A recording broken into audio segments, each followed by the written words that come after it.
Assalamualaikum, salam jenggot. Oke, ketemu lagi sama gua di YouTube channel gua Cupang Bang Jenggot. Di video gua kali ini gua mau karena berhubung kita lagi di rumah aja, sekarang lagi lockdown, jadi gua nggak bisa explore keluar, nggak bisa ketemu sama teman-teman, ketemu atau kunjungan ke farm-farm yang lain. Jadi gue bikin videonya di rumah aja. Dimana di video kali ini gue pengen kasih tema belajar breeding ya. Jadi belajar breeding part 1. Jadi gua bakal ulas sedikit tentang awal mula atau pertama yang harus dilakukan pada saat breeding yang gua alami waktu itu. Jadi ini gua cerita tentang pengalaman pribadi gua aja ya, sambil kita belajar bareng-bareng. Oke, jadi pada saat waktu gua main cupang dulu, gua breeding. Jadi wadah yang gue pakai itu dulu ada beberapa, dan ini gue bawa sampel ada 4. Jadi ini tempat atau wadah breeding yang pernah gue pakai sampai sekarang. Jadi yang pertama adalah gue pakai nih ember. Ini ember yang gede ya, ember adukan ya. Jadi gue pakai ini. Jadi awal-awal mula gue breeding itu gue pakai ini. Lumayan cukup lama ya, tapi tetap airnya gua nggak banyak, cuma sekitar 7-10 cm gue pakai airnya. Terus ada lagi gue coba lagi, gue pakai ini ya. Ini adalah tempat atau ember es krim. Gue pakai ini juga pernah breeding, tetap airnya sama sekitar 7-10 cm.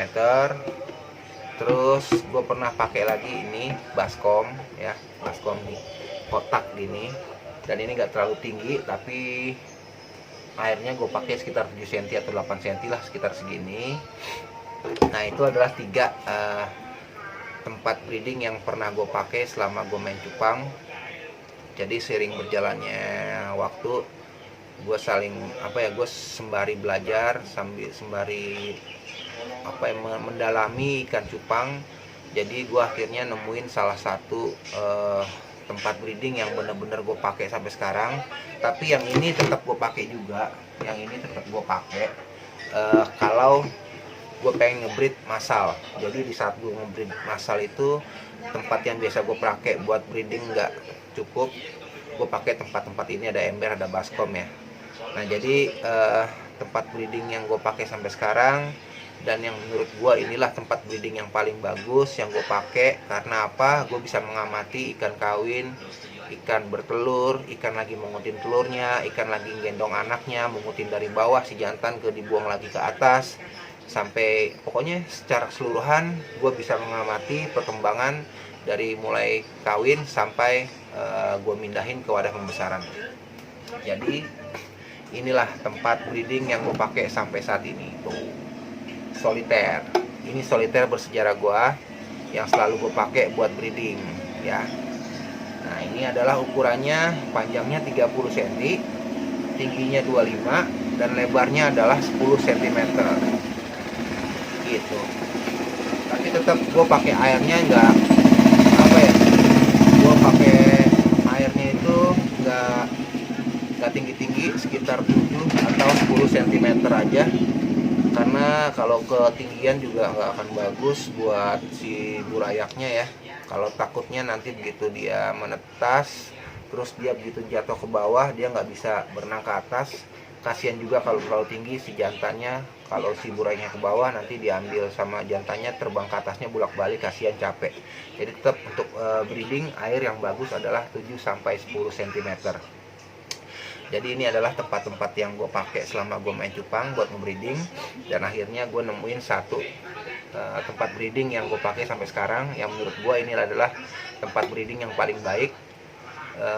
selama gue main cupang, karena yang gue bilang tadi, gue bisa mengamati semua gerak-gerik ikan cupang yang ada di sini yang lagi gue breed, dari mulai penjodohan, terus dia kawin, bertelur, menetas, sampai gue pindahin ke wadah pembesaran. Ini gue bisa amati ikan cupang gue dengan dengan maksimal lah, karena transparan kan, kelihatan.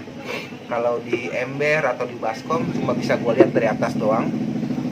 Tapi nggak jelek juga, bagus juga. Banyak yang pakai baskom, ember atau yang lainnya, styrofoam.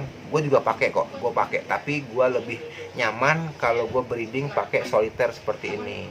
Jadi selama gue main cupang, gue pahamin inilah tempat yang gue pakai.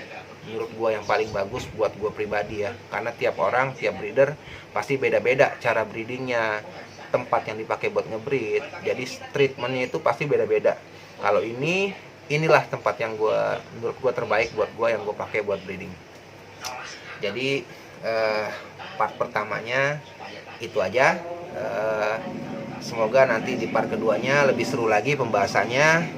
Jadi buat kalian yang pengen belajar breeding sama gua, atau kita sama-sama belajar, pantengin terus YouTube channel gua.